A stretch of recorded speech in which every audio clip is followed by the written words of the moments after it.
از ساپینتو که یه خاطره خوشی برای هواداران استقلال ساخته تا جیلاردینو، کلمنته و انتا مربی که هر روز اسمشون داره مطرح میشه، سلایق مختلفی رو به وجود آوردن. یه سری ها موافق اینن که سرمربی بزرگ خارجی بیاد، یه سری هم دنبال اینن که یه مربی نتیجه گرا بیاد.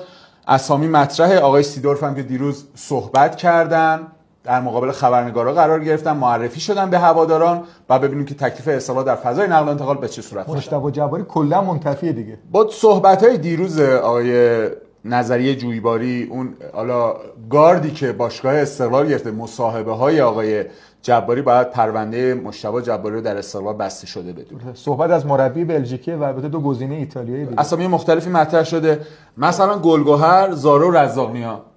این دو تا اسم مطرحن و هر روز که میگذره این مبلغه داره بالاتر میره، شرایط عوض میشه. شاید بشه گفت عجیب ترین فضای نقل و انتقالاتی فوتبال ایران به جای اینکه سمت یه مهاجم باشه، رفته روی فوکوس کرده روی مدافعی که با فولاد خوزستان صحبت کرده، با تراکتور در حال صحبت، با استقلال صحبت کرده، با پرسپولیس صحبت کرده و مبالغ عجیب و غریبیه. 80 100 120 میلیارد تومان برای یک فصل. خدا بده برکت دیگه، ماشاءالله. هزار دقیقاً. و رزاق‌نیا چطور الان توی اردوی تیم ملی هم هست؟ رزاق‌نیا آره جزء استعدادهای فوتبال ایرانه. با سحرخیزان استقلالیا صحبت کردن، با آقای حسین نژاد صحبت کردن.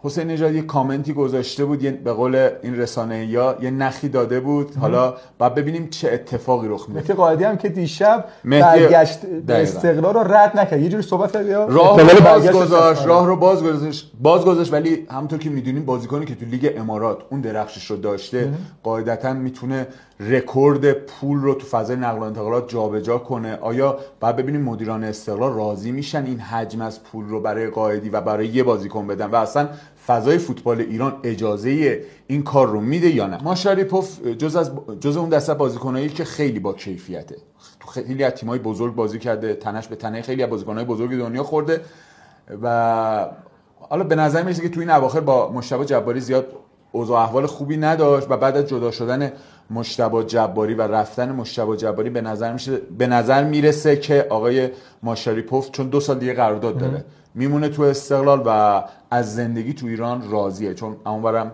همشهریاش هستن، بچهای ازبکستان تو ایران دارن میان زیاد میشن. آره و به نظر میرسه که ماشا تو ایران میمونه.